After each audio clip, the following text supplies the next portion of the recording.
Bueno, buenas noches. Bienvenidos a la sesión académica de abril de Amiyali. En esta ocasión queda a cargo de la coordinación de movilidad y la va a dar el doctor Guillermo Bocanegra con el tema empatía digital. Antes de comenzar, voy a leer unos pequeños datos del doctor para conocerlo. El doctor Guillermo Tercero Bocanegra Hernández es egresado de la Universidad de Guadalajara como médico cirujano y partero, especialista en medicina familiar, certificado por el Consejo Mexicano de Certificación en Medicina Familiar, con maestría en salud ocupacional, diplomado en biología molecular y en ciencias de la salud. Actualmente operativo de la OMF 81 de la ciudad Acuña, Coahuila, y docente de la Escuela de Medicina, Unidad Norte de la Universidad Autónoma de Coahuila. Es asesor de tesis de residentes de ginecología del Hospital General de Zona número 11 de Piedras Negras, Coahuila. Miembro de mesa directiva de Ameyali, así como de la Asociación de Médicos Familiares de Coahuila Norte. Recientemente incorporado al grupo de trabajo de enfermedades crónicas no transmisibles de CINF. Le cedo la palabra a mi compañero, el doctor Guillermo Bocanegra, con el tema empatía digital. Me dices de favor si me escuchan bien y pueden dar la presentación.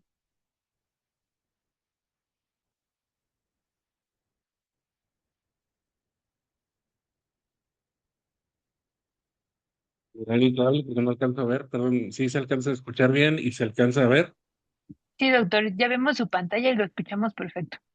Perfecto, muchas Sí se gracias. escucha. El tema que corresponde y que propuse para esta sesión es el de empatía digital. Este es un tema que tiene un contexto más reflexivo, pero no por eso deja de ser ciencia, deja de ser riguroso. Y quisiera empezar haciendo el comentario de qué es y cómo es un buen médico. La imagen que ven aquí es lo que me arroja ChatGPT si yo le pido, hazme una foto de un buen médico. Entonces ahorita para iniciar me gustaría tener un ejercicio rapidito. Si pueden ver la pantalla van a ver un código QR. Me gustaría que por favor alguien lo escanee y que escriba rápido, brevemente, cuál es su percepción de un buen médico. Lo que ustedes escriban se debe de ver aquí en la pantalla. Vamos a esperar aquí las respuestas.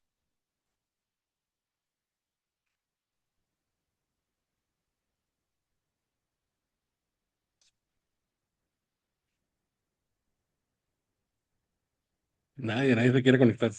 Adelante, adelante. Nada más es escanear el código, te voy a enviar a la página y puedes escribir de manera rápida ahí el comentario. Ahí aparece que ya van a empezar a escribir.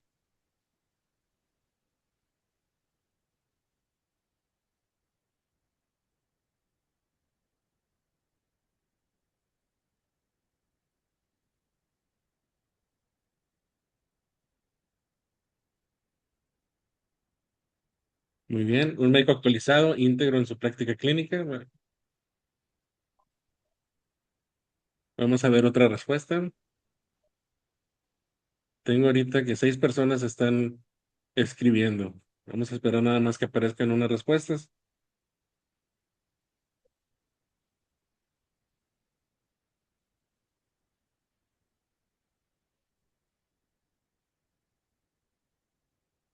Ok, debe ser ético en su día a día en la atención con pacientes, el que soluciona dudas y da buenos diagnósticos. Muy bien.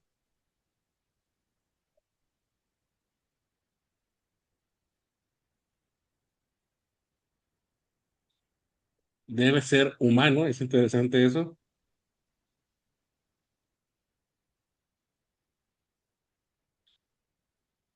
Es un médico íntegro que se actualiza y lleva por estandarte la ética en su práctica clínica diaria, empático y humanista. Muy bien. el que es empático con sus pacientes. Muy bien, aquí estamos viendo cómo se van repitiendo ciertos términos. Y voy a dejar una respuesta más, que es el médico que es empático con sus pacientes y da una consulta con atención integral. Son respuestas muy interesantes y todas en este contexto son válidas. Vamos a hablar un poquito de historia. Esta es una pintura que tal vez ya hayan visto antes. Se llama El Doctor de Luke Fields. Es de 1891.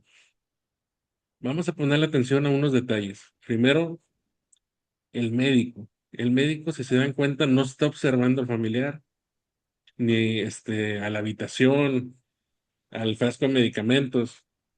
Está concentrado observando a la paciente, una niña que está ahí en el mero centro de la obra.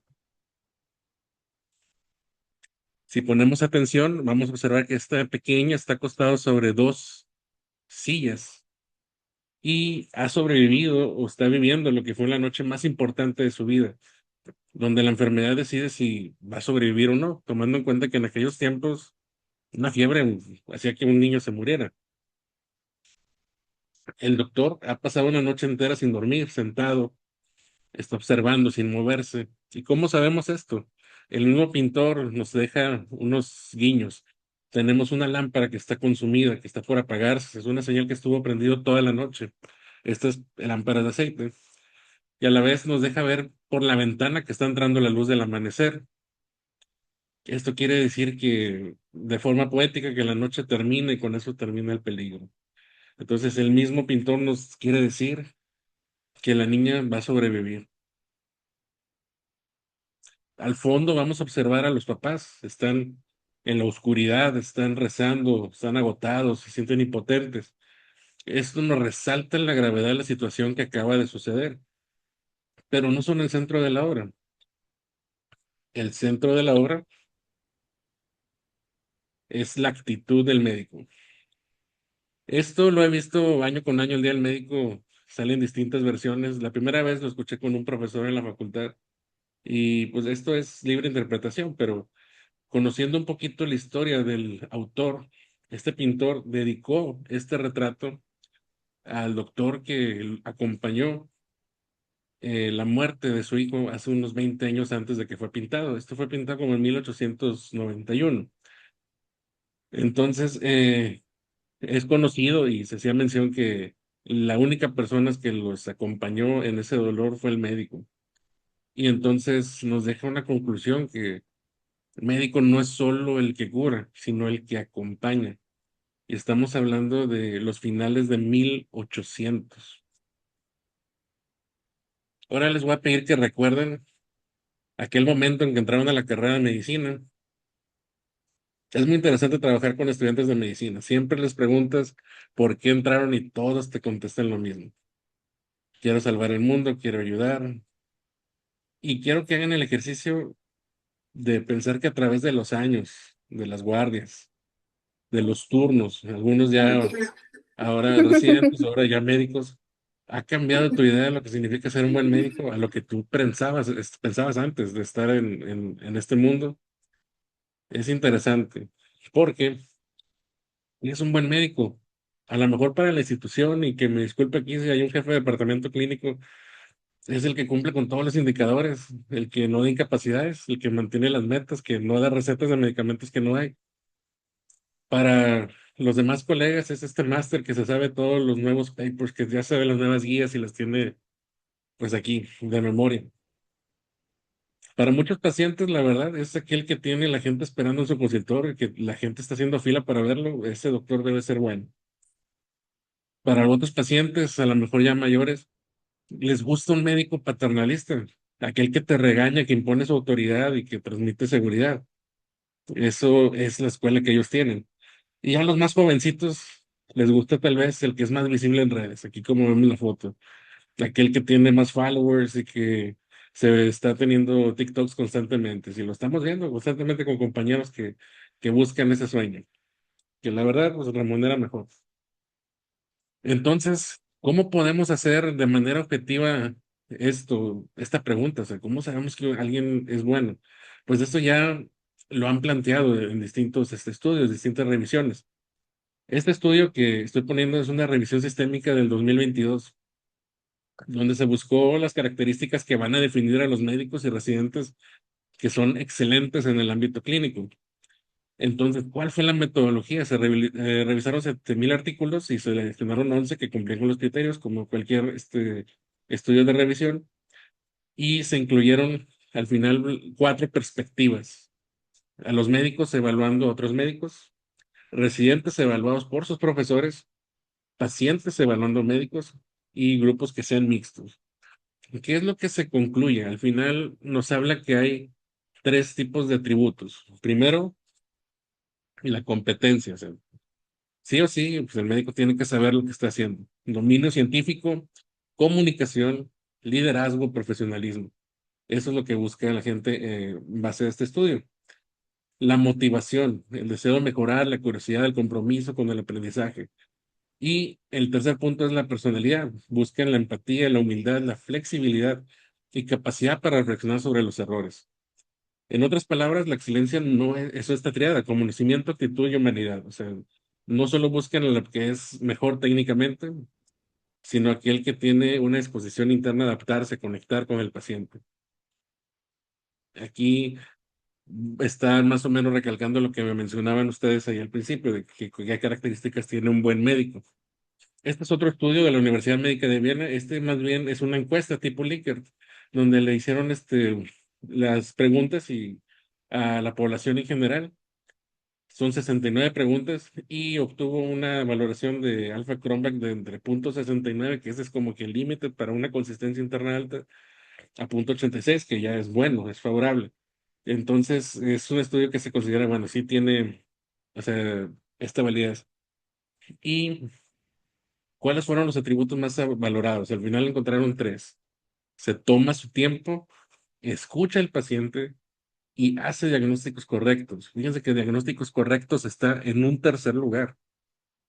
Entonces, muestra nuevamente que para el público el buen médico no es el más popular ni el más rápido, sino el que se detiene a escucharlos. Un estudio más, pero nada más para recalcar el punto. Este es más de característica cualitativa. Se hizo una encuesta a 580 adultos estadounidenses y les preguntaron abiertamente que hablaran de sus experiencias y sobre cómo ellos describirían a un médico que es excepcionalmente bueno y otro que es promedio. Entonces, las respuestas que tomaron válidas fueron 505 y de esto se concluye que un 86% de los encuestados dijo haber conocido al menos 2 médicos excepcionales en su vida. Y la característica más poderosa que recalcan en este estudio es me escuchó hasta el final. Y también los médicos que interrumpían o parecían apresurados son los que tenían calificaciones más bajas en todo. Entonces, escuchar hasta el final sigue siendo la terapia más poderosa que existe y no cuesta nada. Para los que han visto esta serie muy buena de Pitt, esta doctora siempre le están criticando de que se tarda mucho con sus pacientes. Y aunque es un servicio de urgencias que ahí pues cambia lo que es el nivel de abordaje, acuérdense que tenemos niveles de acercamiento al paciente. Aquí me pareció interesante este diálogo. El señor, el adulto mayor le está diciendo, ¿sabes? Todos los que somos viejos sabemos qué se siente ser joven, pero ninguna persona joven puede imaginarse lo que se siente ser vieja. Gracias por escuchar. Si recuerdan, ella es la que tiene el mejor puntaje de apreciación del paciente, entonces recalca este punto. Tenemos que escuchar y practicar lo que es la empatía. Ahora, aterrizando un poquito nuestra especialidad, cuando nos preguntan, oye, ¿qué es un médico familiar? Es una pregunta tan simple y a la vez tan difícil de contestar porque no nos ponemos de acuerdo. Si tú preguntas qué es un médico familiar en Sudamérica, ellos hablan más de salud comunitaria, hablan de salud rural. Es una cuestión muy, muy específica en eso. Si vas a Estados Unidos, vas a Europa, ellos hablan mucho de lo que se llama primary care, la atención primaria. Es una cuestión mucho más clínica, incluso tienen más relación con urgencias. Aquí en México por años se ha manejado la cuestión más social, el trabajo de familia, pero actualmente sí está un movimiento que pues incluso ustedes pueden ver en los congresos y en los movimientos busca de manera homologarse a nivel internacional. Y nosotros tenemos un organismo que nos rige a los médicos familiares, que es WONCA. En la página de WONCA, la definición de medicina familiar es la disciplina médica que brinda atención integral, continua y centrada en la persona, su familia y comunidad. Y en nuestra institución que forma más médicos familiares, que es el IMSS, nos habla que el médico familiar integra la atención clínica, pero no solo eso, sino la docencia, investigación y gestión con visión biopsicosocial. O sea, nos quieren que hagamos de todo. Pero es bastante interesante. Lo que quiere decir es que el vínculo médico-paciente es la unidad terapéutica. O sea, cuando nosotros hablamos en qué es experto un cirujano, pues en operar, en qué es experto un ginecólogo, pues en atender a la mujer, en qué es experto un pediatra en atender al niño. Nosotros en qué somos expertos, debemos de ser expertos en este vínculo médico-paciente. Y esto va muy de la mano con todo lo que he mencionado. Para tener eso necesitamos algo que mencionaron mucho, la empatía, mantener la atención centrada en la persona. Y si observan esta imagen, yo creo que les resultará familiar a todos. Es muy complicado mantener esta atención en un contexto de alta demanda, en tener llena la sala de espera y el que la gente quiere que los atiendan bien y rápido. Entonces, ¿se puede aplicar la empatía clínica con 15 minutos de consulta? Pues los estudios han demostrado que no solo se puede, sino es recomendable. La diferencia entre empatía y empatía clínica es simplemente aplicarlo a nuestra atención. Empatía es ponernos en el lugar del paciente. Si aplicamos eso, nos vamos a ganar la confianza del paciente. El paciente nos va a empezar a hacer caso y va a tener mayor adherencia terapéutica. La confianza no debemos darla por hecho. La gente no nos va a hacer caso nada más porque somos médicos, aunque nosotros quisiéramos. La confianza se gana y nos tenemos que ganar esa confianza del paciente. ¿Cómo? Pues escuchando, haciéndole saber que lo estás escuchando. Entonces, se crea una adherencia y como ahora sí te está haciendo caso y como tú estás actualizado y estás dando un buen tratamiento, vas a tener un mejor desenlace, un paciente bien controlado, un paciente que ya no tiene complicaciones. Y eso genera una satisfacción al paciente y al médico. Cuando tú ves un paciente un mes, 2 meses después de que lo viste y notas que hubo un cambio después de tu atención, un cambio para bien, eso te genera una satisfacción y disminuye los casos de burnout. ¿Por qué? Porque te hace pensar que lo que tú estás haciendo no es nada más estar ahí sentado dando recetas. O sea, lo que tú haces realmente vale. Y es una satisfacción que no se puede explicar. Yo creo que es algo que todos lo hemos vivido, los que están aquí, y pues es por lo que estamos constantemente estudiando y buscando mejorar. Ahora, esto que estoy hablando de la empatía, se puede estudiar, se puede aprender, se nace con ella. Y ustedes saben que en Estados Unidos buscan siempre, siempre como todo lo que está detrás de esto. Entonces, se empezó a crear un sistema que se llama el Calgary Cambridge. Buscan la manera de enseñar la empatía. ¿Y cómo se hace? Desde 1986, fíjense, fue la primera vez que se creó, se empezaron a buscar las habilidades necesarias. Se publica en el 96, esto que estoy aquí mostrando. Y realmente es hasta este siglo cuando toma fuerza. Yo no lo vi jamás, no sé si en algunas otras unidades, creo que no forma parte de nuestro programa de estudio, pero esto es algo básico para médicos de pregrado en Estados Unidos. Este es un libro que ya está sacado de este método, que son las habilidades para comunicarte con pacientes. O sea, aparte de que te enseñan es esto, las skills.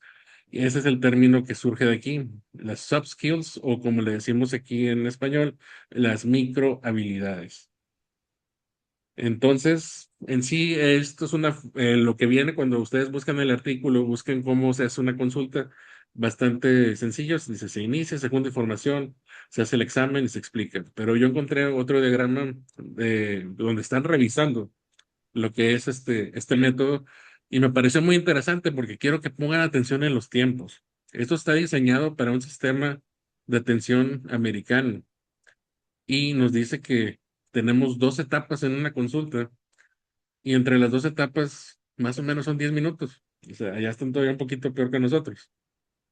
La primera etapa, dice, de 3 a 4 minutos es el inicio de la consulta y juntar la información. Y la segunda parte ya es explicar el manejo y todo lo que vas a hacer. O sea, en 3 a 4 minutos, ¿qué es lo que esperan que hagas? Primero, vamos a dividir en dos partes este inicio de la consulta. Una parte centrada en el paciente y la otra centrada en el médico. Centrada en el paciente. Vamos a escuchar activamente al paciente. Vamos a preguntarle, pues dejarlo que hable por 1 o 2 minutos. Aquí tampoco hay que dejarle que nos cuente toda su vida, ¿no? Ahí se supone que vamos a hacer una escucha activa, donde nosotros vamos dirigiendo a este paciente. Después vamos a explorar. Ellos usan esta terminología ICE. Yo una vez vi a los médicos familiares de Jalisco que hacen algo parecido, este, que buscan primero cuáles son las ideas que tiene el paciente, cuáles son sus preocupaciones, qué es lo que espera. Eso es algo que cambia el juego y que muchos pacientes no están acostumbrados a esto. Entonces, a veces no saben cómo responder, están acostumbrados a que los atiendan rápido. Y si tú le preguntas, oiga, ¿y usted qué es lo que más le preocupa de que que le digan que tiene pie diabético? No, no saben qué contestar. Y es bien importante tener las expectativas del paciente, decir, oiga, ¿usted qué espera de venir aquí conmigo? Esto me sirve a mí para saber y yo explicarle si yo le puedo ofrecer lo que usted está esperando, o orientarlo de su situación y qué tanto podemos mejorar. Y ya de ahí sigue una exploración, lo que viene siendo su historia clínica. Aquí exploras el lado psicológico, social, ocupacional, o sea, qué se dedica, con quién vive, cuántas personas están en su casa. Y ya nos vamos a la exploración, una historia clínica normal, factores de riesgo, antecedentes, lo que sabemos hacer automatizado de casi todos por tantos años de práctica. Y a partir de ahí nosotros ya tenemos un diagnóstico y un tratamiento en nuestra cabeza. Y eso es la segunda parte. Ya nos vamos a explicar. Y tenemos que hacerlo con un lenguaje que el paciente entienda. Y nos hablan eso de lo que es el talk back, o sea, que preguntarle si nos entendió y que nos diga lo que le acabamos de explicar. Y a desarrollar un plan, si se dan cuenta aquí dice de su red de seguridad y seguimiento. O sea, aquí también consideran eso, de que vamos a involucrar a la familia. Lo que hacemos en los planes familiares cuando se hace el estudio de salud familiar es algo muy similar que tenemos que hacer. Entonces, esto que les acabo de explicar, de acuerdo a ellos, es posible en 10 minutos. Ahí no sé qué opinen, ahí los dejo para que hagan comentarios. Entonces, repitiendo nada más, son micro habilidades clínicas para lograr la empatía. Escucha activa, o sea, escuchar al paciente. Y hay ciertas herramientas que nos hacen que el paciente se sienta escuchado. Se recomienda repetir lo último que te dijo. O sea, si el paciente te está diciendo, es que fíjese que desde ayer me duele mucho la cabeza, ya le dices, entonces desde ayer, sí, y me duele acá y se me pasa para acá. Le digo, entonces se le recorre así, le estás repitiendo lo mismo, pero el paciente lo entiende que sí le estás poniendo atención. O sea, no tienes que repetir todo, pero sí hacerle este ejercicio es lo de la escucha activa. El reflejo emocional es que el paciente no solo se siente escuchado, sino se siente visto. Tenemos pacientes que cuando nos platican cómo se sienten, están a punto de llorar, están enojados, a veces están indiferentes, y es importante hacerle ver al paciente que nosotros nos damos cuenta. Hay que decirle, oiga, entonces no le apura nada lo de que le dijimos que tiene pie diabético, o por qué no le preocupa. A veces están en negación y ahí es donde los podemos captar. O si vemos a alguien que está a punto de llorar y lo único que trae, no sé, es un cuadro de resfriado, le digo, oiga, la noto como que muy tensa, está todo bien, y ya te va a sacar pues, todo lo que trae. La validación afectiva es muy importante. El ejemplo más claro lo tenemos en el síndrome del cuidador. Son personas que hasta cierto punto ya quisieran que la persona que cuidan a veces pues ya llegue a fallecer porque están cansados de estarlo cuidando y se sienten mal por sentir eso. Entonces tú debes de decirlo, ¿sabes qué? Estoy entendiendo esto que tú estás viviendo, que estás sintiendo, y quiero decirte que es normal, que no te sientas mal por sentir esto que estás presentando. Y al final todo eso nos va a servir para un cierre empático. Es decir, bueno, ok, ya te escuché, ya te entendí, ahora vamos a hacer esto.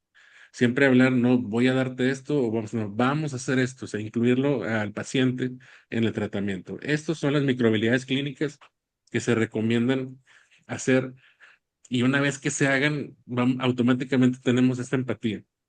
Como les digo, pueden parecer cosas que a lo mejor suenan obvias, pero hay que recordar que no todo el mundo desarrolla esto, o sea, de manera natural o espontánea. Entonces tenemos que enseñarlo, tenemos que hacer que se vuelva una rutina. Cuando lo vuelvan a hacer constante, vas a hacer automáticamente esto y la gente pues va a estar Pues bastante no contenta fumas y contigo. estás fumando. Y todo muy bien, pero si se dan cuenta el tema no se trata de eso, esta es una introducción. Vamos a hablar ahora de la tecnología, ahora esto, ¿cómo afecta la empatía? Aquí tenemos dos caminos, por un lado la empatía digital, todo es bonito y hermoso, y por otro lado el apocalipsis digital, que parece lo que estoy viendo ahorita aquí afuera, que parece que nos quiere caer un tornado acá en Ciudad Acuña. Entonces tenemos dos caminos muy abiertos, muy diferentes. Y esto no es el futuro, es más, esto ya es el pasado, esto ya lo tenemos. Tenemos casi todos, estoy seguro que les han hecho consultas por WhatsApp. Después de la pandemia, es muy popular la atención en videollamada. La tercera foto es de mi consultorio en la clínica aquí en la que estoy, donde se nos asignan pacientes para consulta digital y son llamadas telefónicas. Entonces, ¿cómo puedes ejercer todo esto que acabo de explicar si no estás viendo al paciente a la cara? O sea, esto cambia totalmente. Entonces, me di la tarea de buscar y también hay estudios que nos hablan de esto. Este es un estudio que nos dice cómo se aplica la empatía digital en un chat. O sea, cuando no hay una cuestión de cara a cara con el paciente. Y se estudiaron pacientes que tenían que ver con antecedentes de algún cáncer en los familiares. Y es un estudio de características cualitativas. Digo, hay que recordar que los estudios de características cualitativas no son inferiores a los de cuantitativas, incluso llegan a ser bastante más complejos el realizarlos. Aquí se concluyeron en tres ejes que nos dicen que cómo se podría interpretar esta empatía en este contexto. El compromiso recíproco, es decir, que se mantenga el flujo del diálogo, es bien importante. Si estás escribiendo una cosa y te contestan a las 2, 3 horas y luego vuelven a contestar a las 2 horas, se pierde eso. Entonces, se tienen que establecer horarios, se tiene que buscar la manera en que sea así seguido, por así decirlo. La autenticidad, que es mostrar una atención genuina, que no se vea como estas respuestas automatizadas que ya todos estamos acostumbrados cuando mandas un WhatsApp para el seguro del auto, o lo que sea, que te contesta un bot que es bastante latoso, pues lo que tú quieres es sentir como que alguien te está escuchando, te está leyendo. O sea, el paciente quiere lo mismo de uno. Y darle al paciente la oportunidad de que puedas responder en un tiempo razonable. Este es otro estudio que más bien es una revisión de pues es un journal que habla sobre telemedicina, o sea, ya tiene bastante tiempo, pero aún así sacaron una versión 2.0 de la empatía digital. Ellos aquí se fijaron en esa interacción clínico-paciente cuando no hay un video, sino que es nada más un chat, cuando es en texto. ¿Cómo se puede hacer una propuesta conceptual para esto? Y nos hablan de que hay 4 tips para expresar la empatía en un entorno de este tipo. Hay que reconocer el mensaje del paciente, es decir, gracias por tu mensaje, entiendo tu preocupación. Personalizar la respuesta, o sea, que no se sienta que es como un copia y pega que estás sacando, sino que le hagas ver que lo estás escuchando. Usted me dijo hace tantos días que se iba a ir de viaje, entonces recuerdo que le voy a pedir por favor que se siga checando la presión y me mande una lista, algo así.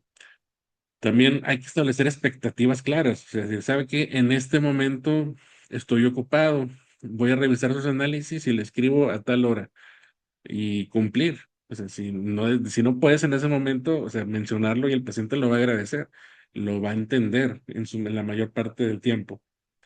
Y hay que capturar la voz del paciente, hay que recordar que esto es de los dos.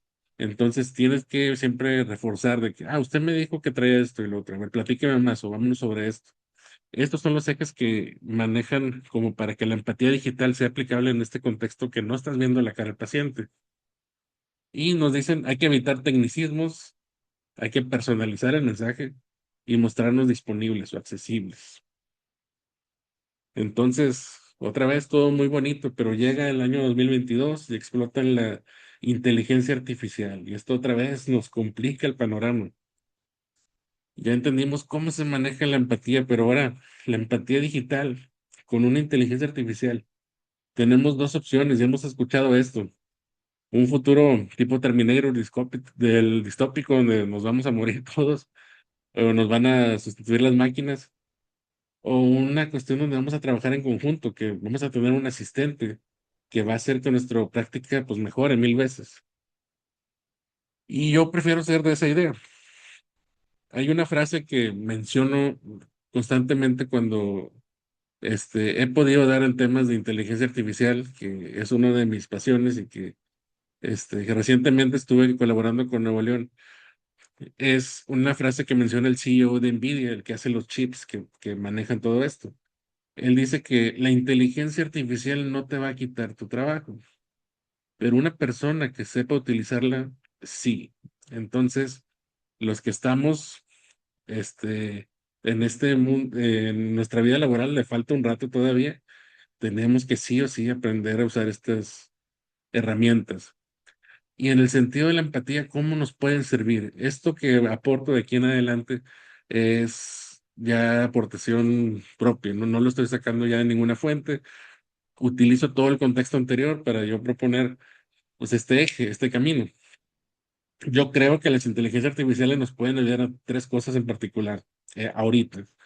Eficientar la consulta, fortalecer la educación al paciente y como un entrenamiento y capacitación más realista para aquellos médicos en formación. Esta es una nota del país.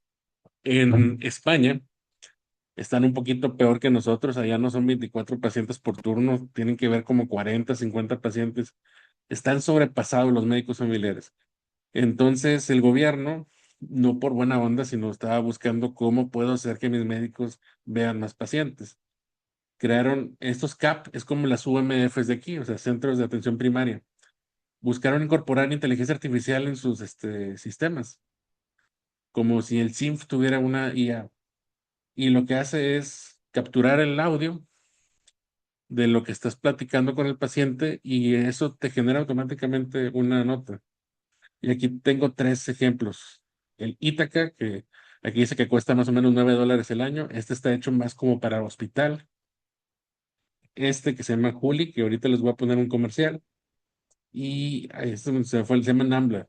Todos estos tienen versiones obviamente de pago. Juli es un sistema de archivo, expediente electrónico y ya está validado en México para usarlo de acuerdo a COFEPRIS. Este sería un comercial, lo voy a dejar un poco para que vean de qué se trata.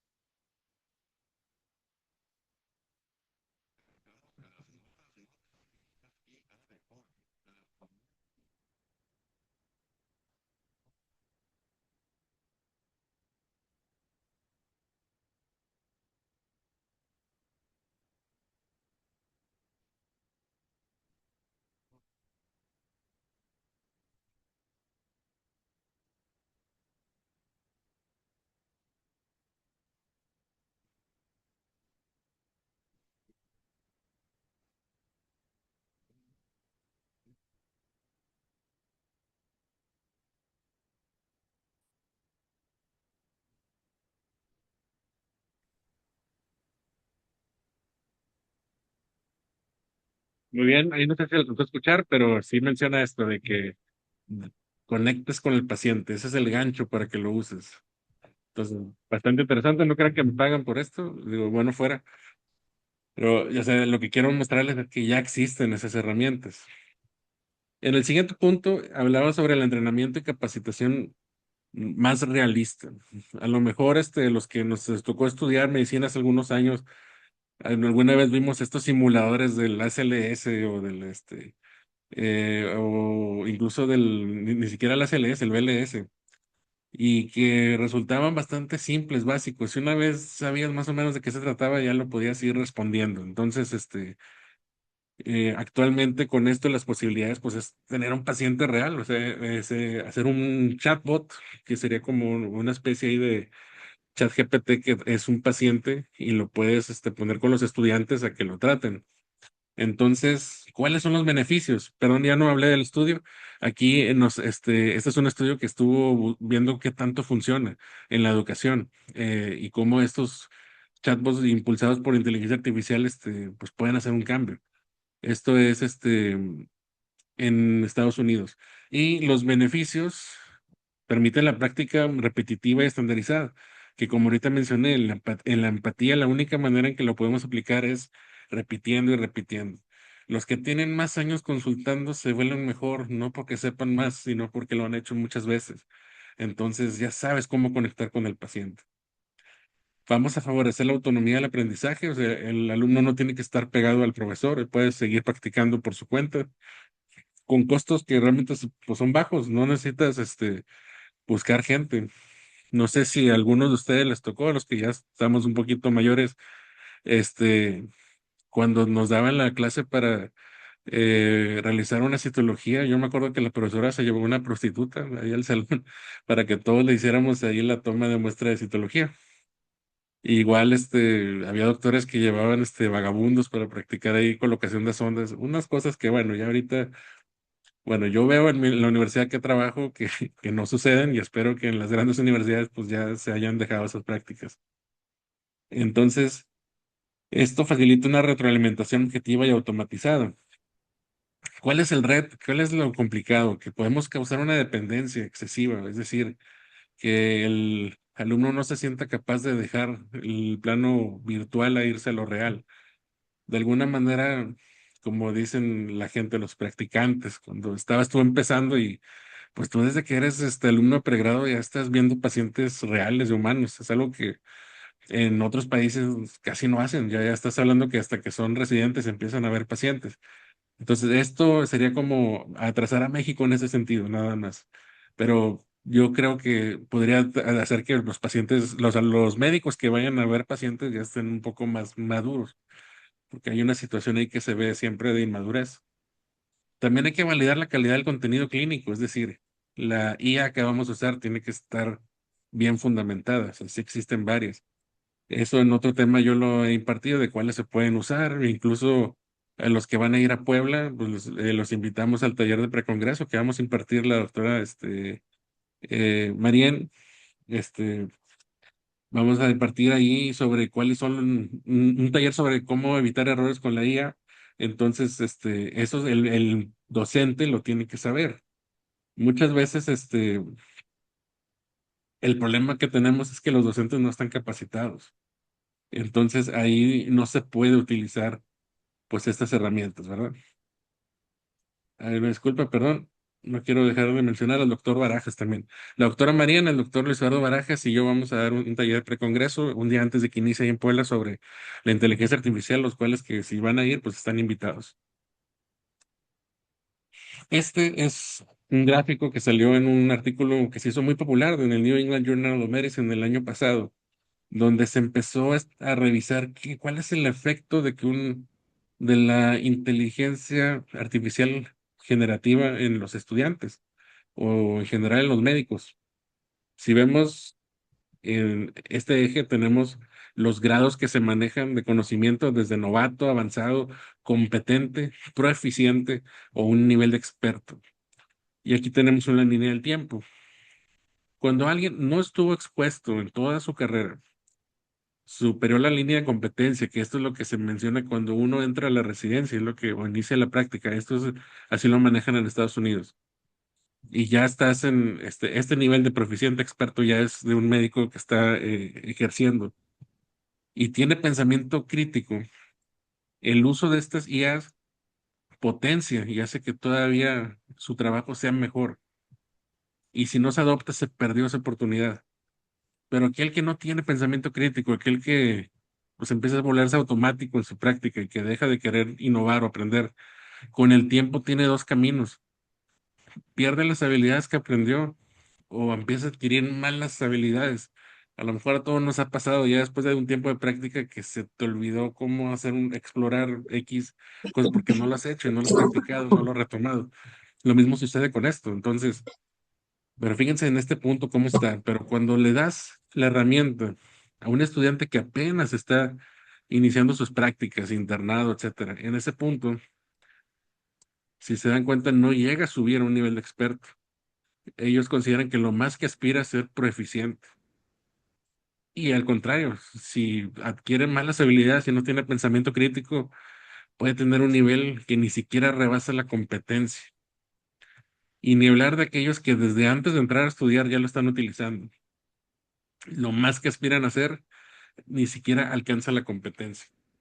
Eso es bastante interesante y se refiere a inteligencia artificial generativa como usar ChatGPT y preguntarle, oye, tengo un paciente así, ¿qué opinas?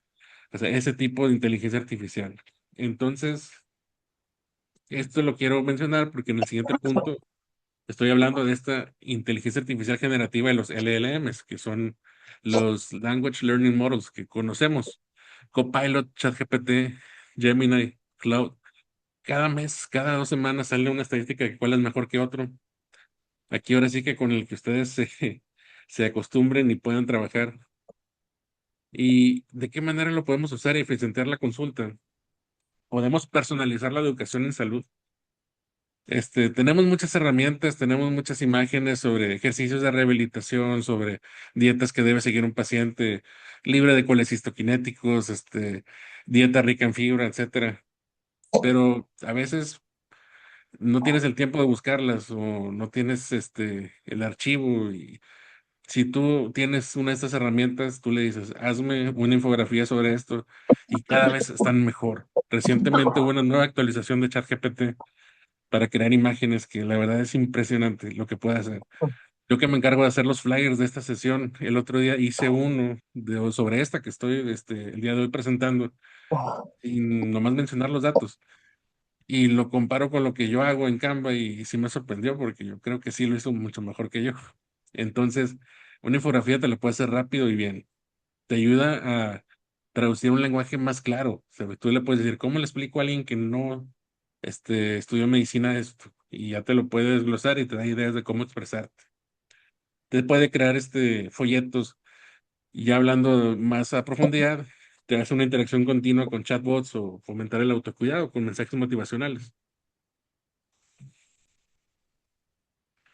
Y normalmente esto está actualizándose constantemente. Lo último de ChatGPT, en enero salió el ChatGPT Geo. Y hace apenas una semana salió el ChatGPT para clínicos, o sea, para que nosotros los médicos. Está disponible solo en Estados Unidos. Dentro de cómo se utiliza, hay ciertas herramientas para que tú puedas, aprovecharlo en tu consulta, que te ayude a hacer notas, que te ayude a interpretar electros, que te ayude a interpretar radiografías o laboratorios. La idea de esto está encaminado a que sea mejor para los médicos, pero ya estamos hablando que se usa inteligencia artificial de manera masiva en cuestiones de salud. Entonces ahí está el debate de que si nos va a quitar el trabajo o no, porque el paciente va a tener toda su información ahí, va a subir cuáles son su peso, su sumatometría, sus signos vitales, cuáles son sus síntomas, y el mismo sistema pues ya está calibrado para manejar una atención de primer nivel. Google lo intentó, pero no encontró una legislación para hacerlo. El sistema de Google pretendía una eficiencia del 95%. Si se acuerdan, cuando estamos en la residencia, te dicen que el médico familiar debes de diagnosticar un 90%, creo que te mencionan, pero ahí te dicen 95% de los casos. Imagínense, pues es algo más eficiente que nosotros. Escuché. Ah, Entonces, para concluir, me gustaría hacer una recapitulación sobre todo esto que les he encaminado, este, y la empatía digital. Como hemos visto, la esencia no cambia, como aquella pintura que les mostré al iniciar. Esa empatía sigue siendo el puente, es el que hace el vínculo con los pacientes. Ya sea en una pintura, o sea, en una situación de los 1890, que el pintor estaba agradecido con el doctor que los acompañó, aunque su hijo murió, o sea, su hijo no sobrevivió como el que él pintó en esa ocasión. Hoy en día yo creo que a todos yo sé que aquí que me están escuchando hay mucha gente, que yo admiro y que sé que son muy buenos médicos, se los han de haber dicho a sus pacientes y eso es muy gratificante porque estás aplicando esto. Las microhabilidades clínicas son habilidades humanas que se aprenden. se practican y se evalúan. No debemos dar por hecho que esto se tiene. Entonces, es algo que debemos de buscar los que somos docentes, los que tenemos residentes, hay que buscar cómo formarlo, cómo instruir a los residentes y a los médicos de pregrado en esto. Otro punto es que la empatía digital es una extensión de la empatía clínica. Como lo iba mencionando, no tiene que ver con algo aparte, otro mundo aparte. Siguen siendo las mismas reglas, hay que escuchar al paciente.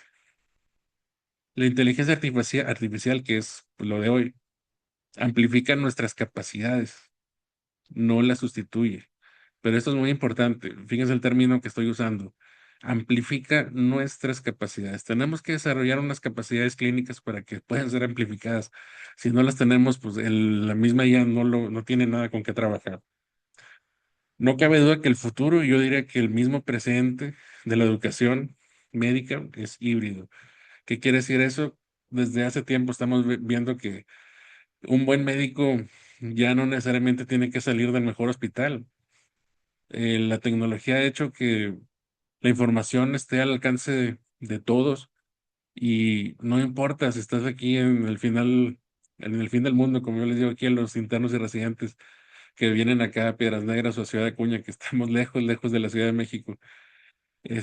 Han salido muy buenos médicos de estas zonas y aunque no haya una cultura de enseñanza o que no haya esta situación, simplemente porque hay los deseos de aprender. Entonces, yo veo este panorama de esta manera. Obviamente hay muchas cosas que pueden hacernos ser más pesimistas sobre las noticias que vemos constantemente de lo que sucede con la inteligencia artificial, cómo maneja la información, etcétera. Pero la idea que yo te quería el día de hoy presentarles es esto, de que conozcan estos temas y que vean que hay una forma en que nos puede beneficiar y podemos todos mejorar nuestra atención. Entonces, agradezco que a estas horas se hayan conectado, que espero les haya gustado el tema y no les haya aburrido. Y pues estoy aquí para algún comentario o alguna pregunta, si no entendieron alguno de los términos o algo que quisieran comentar.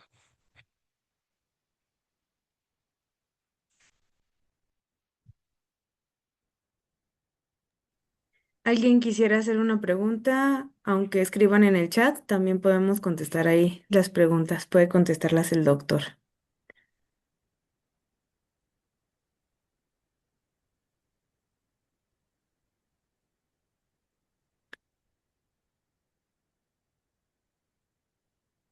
O alguien que quiera alzar la mano para hacer una pregunta, también se puede. Ahí estoy leyendo una que dicen que habían puesto más temprano, dice, ¿qué opina del primer hospital en China sin médicos, pura inteligencia artificial? Esa noticia la estuve viendo, pero ahora que estaba revisando el tema. Este, pues la verdad, la actualidad China supera mucho a lo que es Occidente en la aplicación. Y yo creo que va a ser de alguna manera el futuro, que nosotros vamos a hacer trabajar como asistentes. E incluso tengo compañeros de mi generación que son urólogos y que manejan el Da Vinci y que me dicen, oye, esto se puede programar para que te haga una cirugía y lo puede hacer mucho mejor que yo y me quedo sin trabajo. Pero obviamente quien lo va a programar y lo va a vigilar, pues debe ser alguien que esté capacitado. Entonces sí, o sea, en ese hospital que mencionan, ya ni siquiera, o sea, te toman una muestra y automáticamente va al laboratorio. O sea, ya no tienes que mandar al interno, ya no se va a andar ahí perdiendo cuando vaya a Sí. llevar muestras. Ya todo es mucho más eficiente.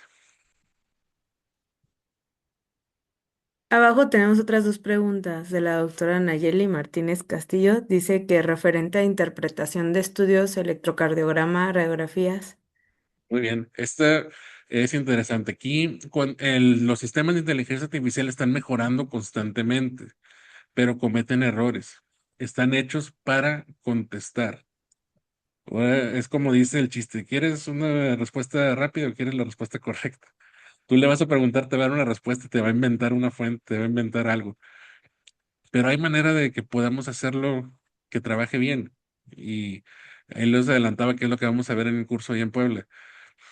Hay una manera en ChatGPT haces tus GPTs, así se llama, o en Gemini se llaman las perlas, tú vas a ir subiendo libros, vas subiendo archivos, estás como enseñándole al chat lo que tú quieres que haga. Es parecido, no sé si se acuerdan de la película de Matrix cuando conectan a Neo y que empieza a aprender todo, o sea, más o menos así funciona. Yo tengo uno donde es para crear notas médicas, donde subí las cédulas de evaluación que nos hacen de departamento clínico. Le dije, quiero una nota tipo SOAP, dos párrafos. Ajá. Quiero que me pongas estos datos, que me hables así en este orden.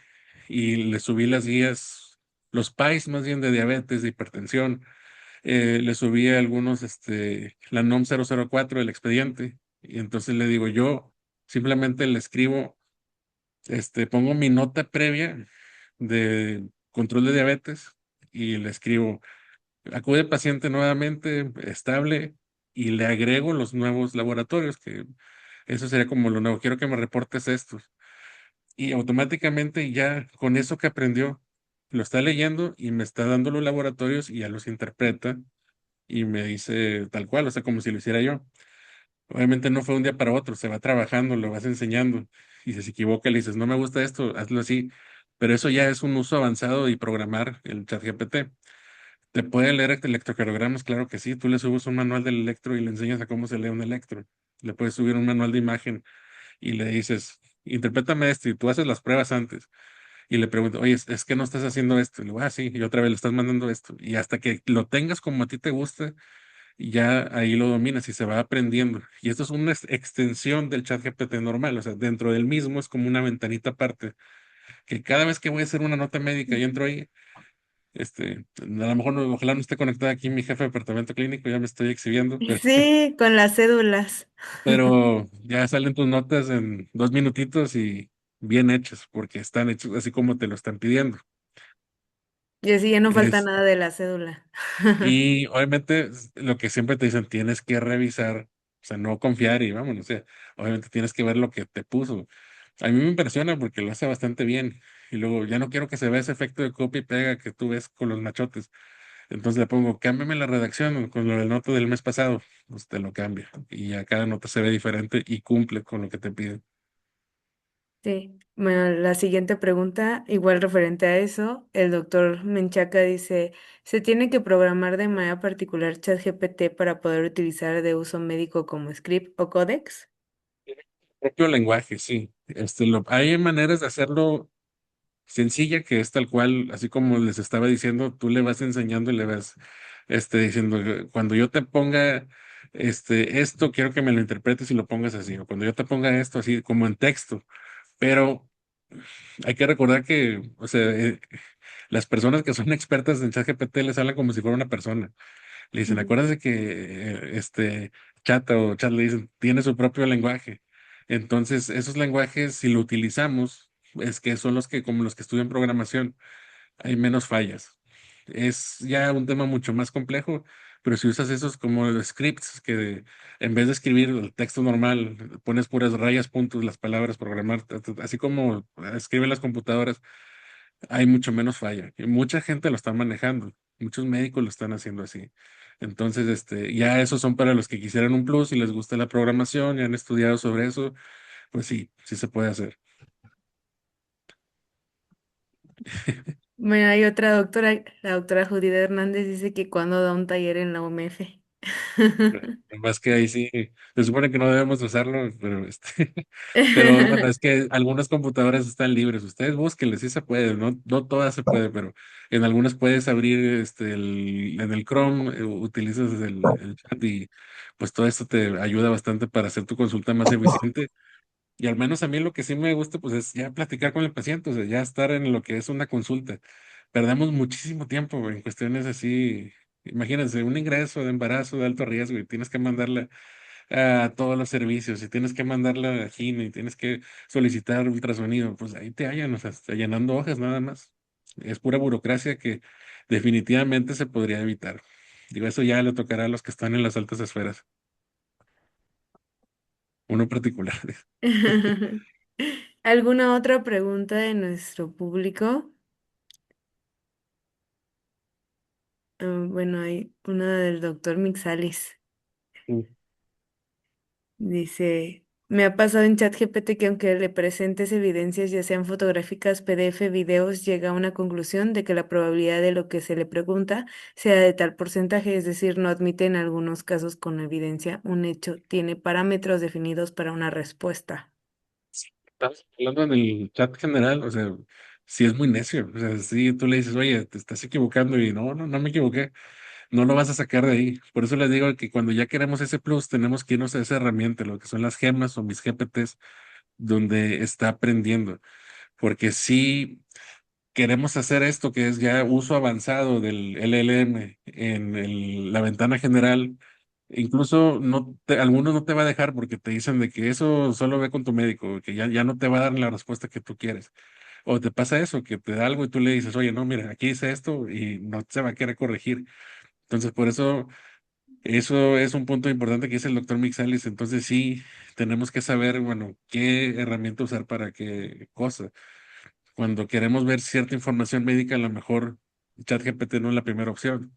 Aquí irnos a otras como Open Evidence, etcétera. O sea, hay otras opciones que ya nos brinca este error que pudiera ocurrir. Pero sí, sí, muy bien lo que dice el doctor. Gracias por la aportación. A lo mejor aquí se está abriendo la puerta para hacer un taller ahí estoy viendo. Igual Y para nada más, recordarles a todos que está en el chat, se encuentra el link, el formulario para la asistencia para que puedan obtener su constancia. Para los que todavía no se registran, ahí ya lo volví a mandar. Entonces, ¿alguna otra pregunta que le quieran hacer al doctor Guillermo? mm, Dice la doctora Ana Pérez que lo van a invitar a Huaynaca Latino a dar el taller. no, pues muchas gracias. Estamos puestos. En Bueno, materia, ahí entonces, están haciendo preguntas de temas de investigación. ¿Se podría? Sí, ah, ahí te encuentras con un dilema porque a muchos no les gusta usarlo, pero la verdad es que ya utiliza un lenguaje que se llama Python, donde este, todo lo que les estaba diciendo Yulín lo hace automáticamente ya la inteligencia artificial, pero obviamente hay que conocer, o sea, hay que saber de esta investigación para darnos cuenta que lo que nos ponen no está sacado así de la manga. Hay algunas aplicaciones que sirven para graficar y ya automáticamente donde tú subes nada más tu base de datos y le empiezas a pedir y listo. Igual tú puedes nutrirla con libros de investigación y metodología y te va a sugerir cuáles son las herramientas para usarla. Yo lo uso porque yo me considero todavía inexperto en investigación, aunque estoy trabajando con residentes y todo en una cuestión más básica de sus tesis, pero sí hay cosas que me tengo que apoyar ahí porque sí, hasta ahí llega mi conocimiento. Yo no tengo maestrías en investigación o demás. Entonces sí, para manejar las referencias, hay varias aplicaciones también. O sea, hay unas específicas para descargar así artículos. Como digo, este es otro tema que sí podría emplearme bastante. bueno, creo que ya no hay otras preguntas. Le vamos a hacer la entrega de su constancia. Ay, nada más para poder compartirlo.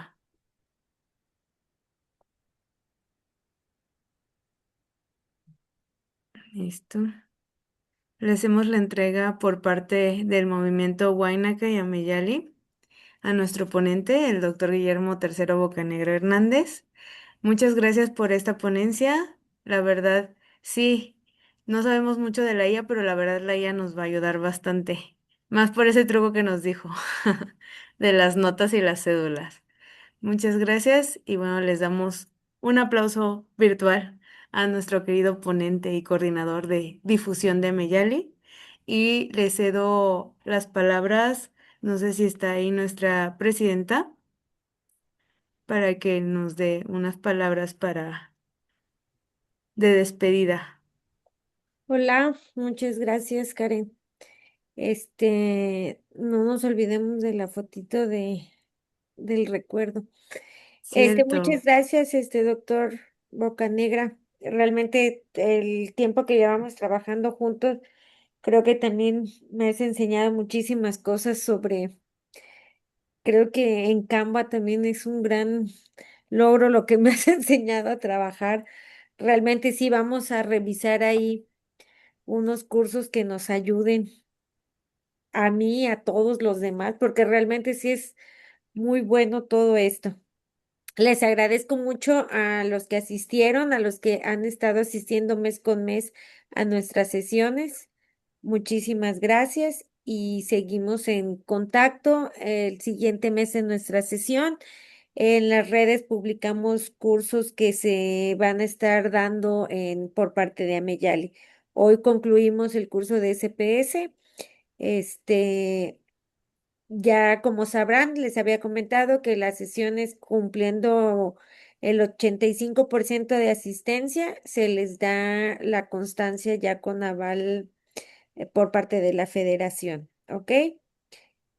Nos vemos el siguiente mes. Muchísimas gracias por su asistencia. A todo mi equipo también que sin ellos no se lograría estas sesiones también. Muchas gracias. Los También que si van pueden a... prender su Sí, cámara para sí poder pueden sacar la prender para foto, la ya se foto. nos estaba olvidando. Y los que van a Puebla, allá nos vemos. Mm, A ver, o alguien que pueda sacar la foto. Es que no puedo. Yo la saco, Karen. Ah, va, gracias. A ver, a la cuenta de tres. Una, dos, tres. Espérenme, esa es la primera parte.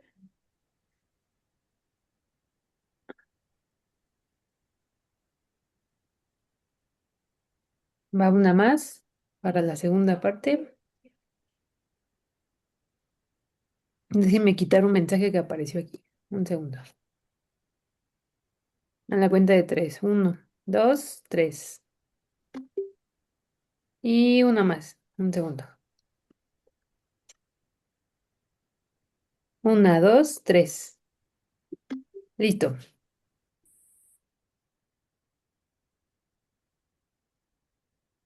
Muchas gracias a todos por esta sesión, por haber asistido. Buenas noches a todos. Gracias, buenas noches.